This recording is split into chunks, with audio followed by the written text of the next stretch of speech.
my question to you is that a lot of people like us would see the volatility of this geopolitics emerging precisely from the presence of the United States in the first place.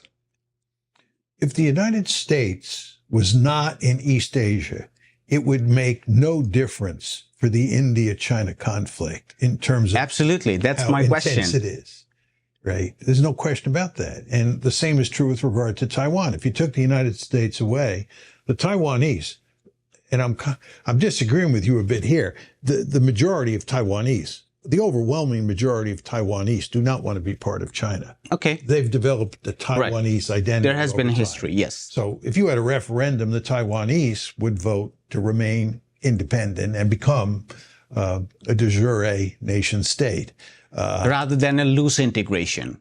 Rather than a loose integration. Okay. The Taiwanese want to be a sovereign state. And the Chinese don't accept that. They believe that Taiwan is part of China. It is sacred territory. So you have this fundamental disagreement there. And that's independent of the United States. And you certainly know that the Japanese and the Chinese have a rich history of fighting wars and of hating each other. All you have to do is go back really to 1931 when the Japanese took Manchuria, and then 1937 when full-scale war broke out between Japan and China that lasted until 1945, to recognize that the potential for conflict between Japan and China is ever present, whether the United States is located in the region or not. The point about the United States is that it's probably necessary to have the United States in East Asia for purposes of containing China. If the United States was not there, I don't think the Japanese and the other countries in East Asia could do it themselves. Help me get through a few sequence of arguments here, because initially we said that based on your framework of realist analysis, that it is important to contain China from the United States perspective because the rise of China would be detrimental to, I assume, not just cutting back United States power, but also to a lot of others. Is that correct? Is that assumption? Okay, if that is correct, and then on the follow-up answer, you said that if it was not for the United States, granted the problem of Taiwan, Taiwan is a special case, as I admit. There are cases of that in all post-colonial nation states where nationalisms went in different directions. Let's not discuss about Taiwan for a moment. But in terms of other nations, let's say about peaceful coexistence of Japan and China, what makes us believe that that's not possible without the United States?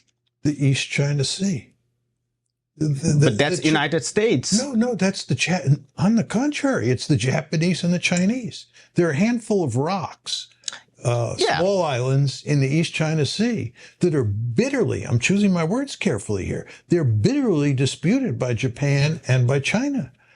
But do you really believe that those border conflicts, which I would define as border conflicts, would really threaten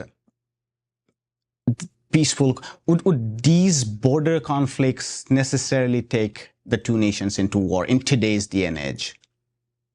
Yes, there is a serious possibility that if the United States wasn't there, and even with the United States there, that Japan and China could get into a fight over what the Japanese call the Senkaku Islands and the Chinese call the Diao Islands.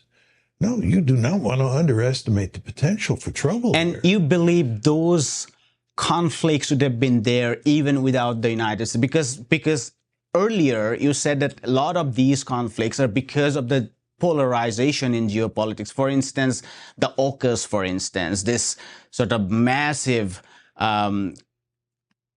encircling of China, including United States way down into Australia. Let me ask you a question.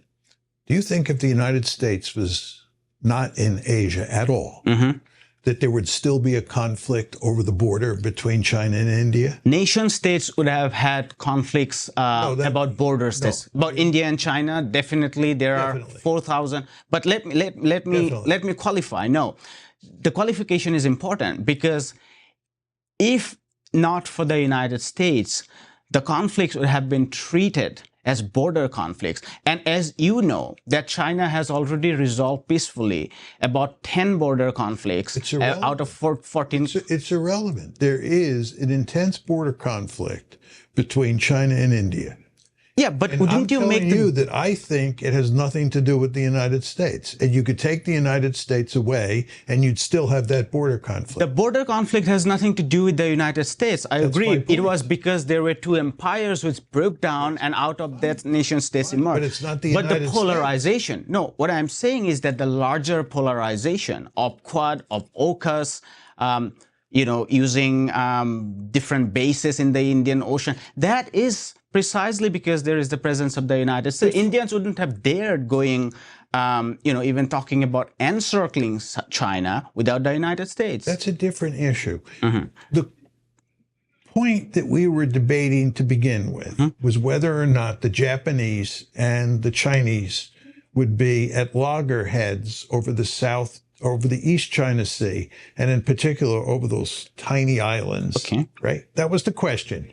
And you said that if the United States was taken away, right, then the conflict would basically disappear. No, I didn't say that. No, you didn't say I that. said if the United States were not there, especially in the East China Sea and South China Sea, then the conflicts would have been lower intensity and limited to border conflicts, which we have seen in the case of Central Asia, for instance. There were a lot of border conflicts, quote unquote, with China and a lot of former Soviet Union Central Asian states. A lot of them have been much more peacefully resolved because they were treated as border conflicts. You haven't been able to peacefully resolve the Indian border conflict with China. You haven't been able to peacefully resolve the conflict over those islands. This is basically a zero-sum game. Yeah, but what I'm asking, Professor, is that the polarization makes it worse. So, for example, in the precise case of India and China, if you look at the years before 2014, and it massively escalated since 2017 or 18 when Chinese and Indian soldiers,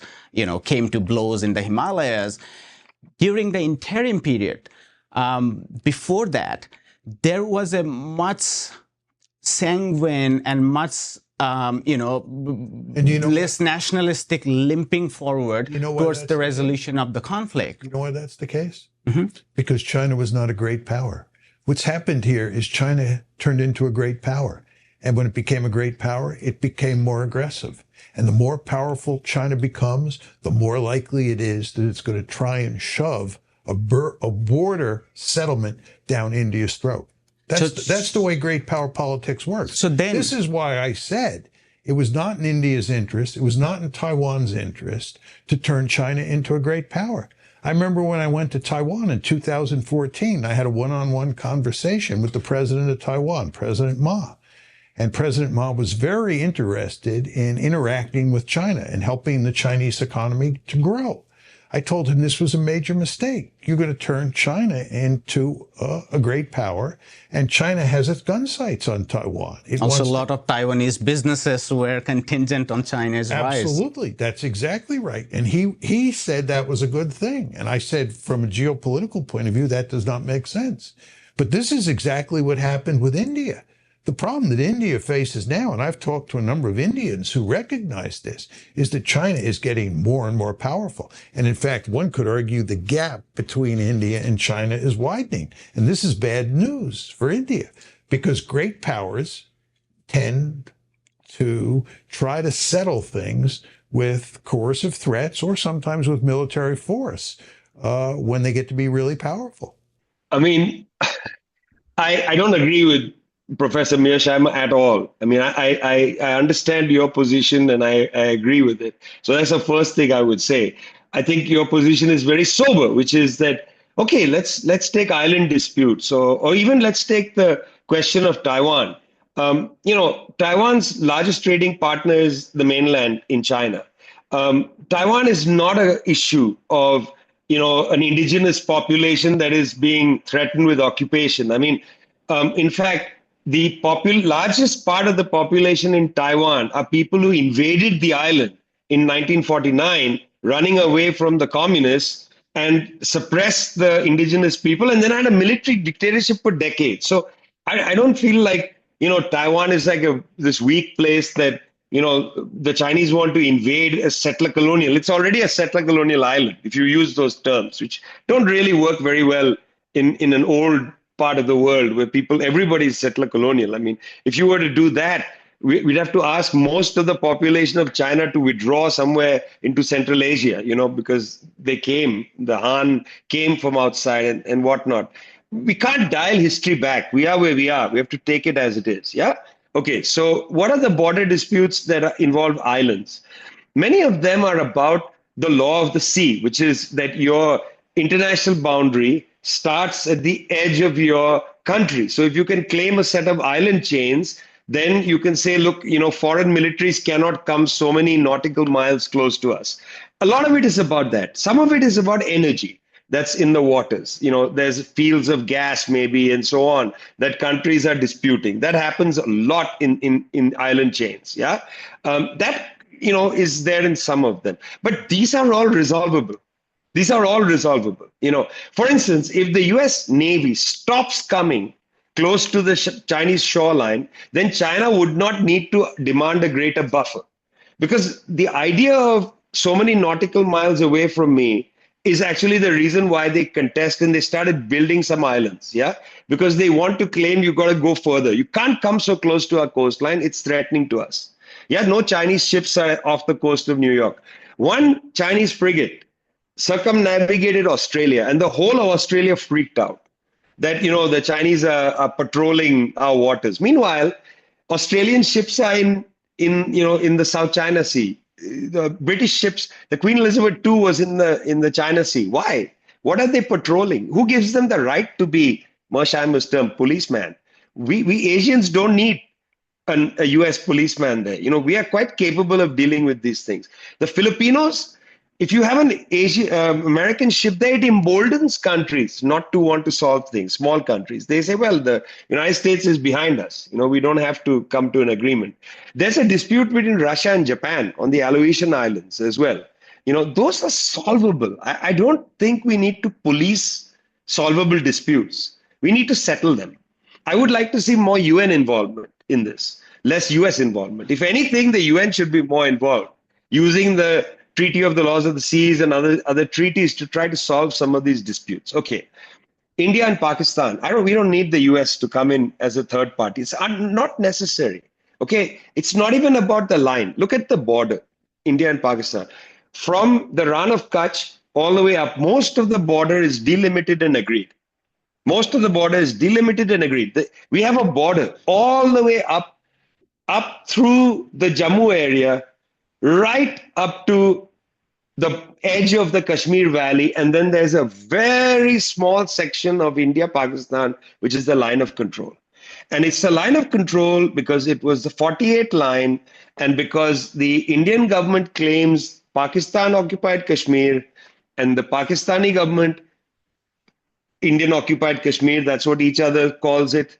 They claim these two areas, this valley area, which runs from Mirpur down to Pahalgam or whatever, that strip is contested by two sides. This is solvable.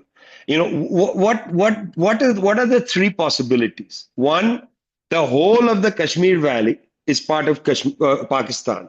Okay, I doubt that the whole population of Srinagar will agree to that.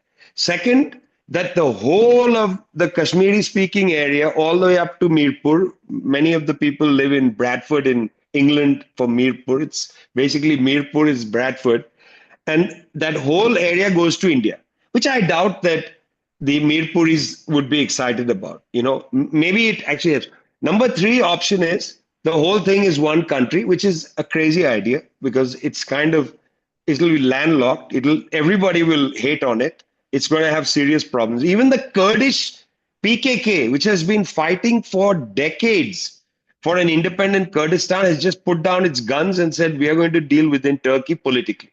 Yeah, the question of Kurdistan has been, in a sense, surrendered by the PKK just this week. So why are we entering a little statelet into the top of the Hindu Kush mountains? It's not going to be a viable statelet, okay? India will be angry. Pakistan will be angry. Who's going to assist this development, the social development of the area. You could then come up with a fourth argument, which has been on the table for years: condominium status. Yeah, both sides have some sort of thing. Those rarely work. Condominiums rarely work. I mean, my feeling, frankly, is that the line of control is converted into a border, and you go from there. And you have justice for the Kashmiri people who live on both sides of the border. I'm a Punjabi. Most of my family was from Lahore. We have some family still in Pakistan. The rest came to India. We have family on both sides of the border. It works, man. I mean, they are there, we are here. What can you do? Yeah, this is the tide of history. You can't do anything about it. Yeah, I mean, what are we going to do? Fight for a united Punjab? Sorry, Khalistanis tried it, didn't work. Yeah, most people in Punjab don't want that. They're quite happy being part of India. Okay, so I'm not trying to be controversial about this. I'm just raising the question. There are only a few solutions. Even whether you have a plebiscite or not, you're going to have to put one or two of these solutions on the table. There's nothing else. You can't lift out Kashmir and hang it in heaven. It's going to have to be there. Yeah. So these are the choices. What else? Is nothing. So when you ask the question, and you asked it very well, and when Mearsheimer said, well, these people don't know how to solve their disputes, they need policing from the United States. Well, I would say, Professor Mearsheimer, you have disputes in the Americas that you haven't solved. You want to take over Canada. You still want to overthrow the government in Cuba, in Venezuela. The United States threatening to invade Panama. I mean, you have your own problems. Deal with them. Stop sending the Navy to Asia. Hi, my name is Ayushman. I, along with Jyotisman, have started this platform. In the last 2 years, we have tried to build content for the left and progressive forces. We have interviewed economists, historians, political commentators, and activists so far. If you have liked our content so far and want us to build an archive for the left, I have two requests for you. Please do consider donating for the cause. Link is in the description below. Also, if you are not able to do so, don't feel sad. You can always like our videos and share our videos to your comrades. Finally, don't forget to hit the subscribe button.